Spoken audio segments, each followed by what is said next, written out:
O que significa gramaticalmente a palavra oração? Na língua portuguesa, o que significa oração? Alguém sabe? Conversa? Mais alguém? Palavra oração, na gramática, no português. Palavra oração, gramaticalmente falando, vem de oratório, de conversa, uma frase formada por palavras ordenadas e suas devidas classificações. Já viu? Quem está estudando agora, que já estudou, né? Devido à oração, né?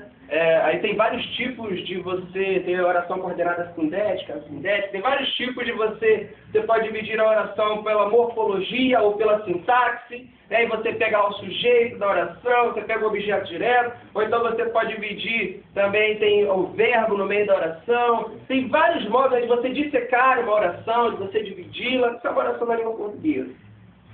E a oração, biblicamente falando, aí eu acho que vai ficar mais fácil. Quem sabe? O que é oração, biblicamente falando? O que é oração? É o ato de falar com Deus. O ato de falar com Deus nas duas partes é conversa. Tanto uma contra a outra. Conversa, o ato de falar com Deus, conversar com Deus. Né? A oração é uma conversa só com Deus, é você falando com Deus. Tudo bem. Vamos então guardar essa definição. Agora vamos para outra definição. O que significa a palavra reza? Rezar. O que quer dizer? Repetição. Palavras repetitivas, repetição, mais alguém? Rezar. Palavra reza. Palavra reza, ela significa repetição de palavras. Ou simples repetição de palavras. É quando você repete, você está rezando. Aí até tem alguns parágrafos da lei que dizem, reza a lei, número tal, do artigo número tal, que tal. Ou seja, reza é simples repetição de palavras. Aí nós vamos então agora colocar nosso cérebro para funcionar. O Pai Nosso, nós acabamos de ler, né? O que nós acabamos de fazer agora, nesse momento, foi uma conversa com Deus ou foi uma repetição de palavras? Repetição de palavras. E aí, se o que nós fizemos agora foi uma repetição de palavras, o que nós acabamos de fazer com o Pai Nosso? Uma reza. Nós rezamos o Pai Nosso. Nós não oramos o Pai Nosso. Porque oração é interatividade, é falar com Deus, é uma conversa. Reza é a repetição de palavras. Agora nós repetimos essas palavras, então nós rezamos.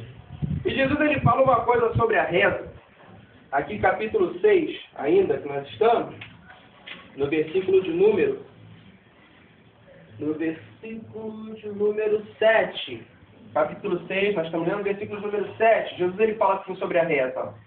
E orando, não useis de vãs repetições, como os gentios, que pensam que por muito falarem serão ouvidos. É até ensinamento, né? Você pai, você mãe, ó, não é por você ficar falando de noite na cabeça do seu filho que ele vai aprender, não. Por você parar e fazer ele pensar. E com Deus é a mesma coisa. Jesus ele foi radicalmente contra a reza. Rezar não se encaixa no reino dos céus. Diga para o teu irmão, rezar não se encaixa no reino dos céus. Não se encaixa no reino dos céus. Ele falou, quando você orar, falar com Deus, não use de vãs repetições. O que é reza? Repetição de palavras. Então Jesus ele foi totalmente radical. Aqui Jesus ele acabou com qualquer tipo de você ainda pensava, poxa, mas é tão bonito, Ave Maria cheia de graça, o Senhor é convosco, bendito sois vós entre as mulheres. É bíblico, está escrito na Bíblia. Mas se você usar isso como oração, se torna reza. Não vem do coração, já está ali. Não vem do coração, você já só está repetindo uma coisa. E aí, a gente entra no Pai Nosso, que interessante, mas a minha vida toda eu fui na igreja, e muitas vezes no final das reuniões de oração se orava o Pai Nosso, né? Entre aspas. Poxa, às vezes, até num culto que eu estava, o pastor chegou no final e falou, mas vamos orar o Pai Nosso, todo mundo dava a mão e orava o Pai Nosso. Isso é uma falha que tem acontecido em muitos lugares, sabe por quê? Porque quando você ora o Pai Nosso, você repete exatamente o que está na Bíblia, você não está orando, você está repetindo palavras, então você está rezando. E Jesus ele foi enfático, olha, quando vocês falarem com Deus, não usem de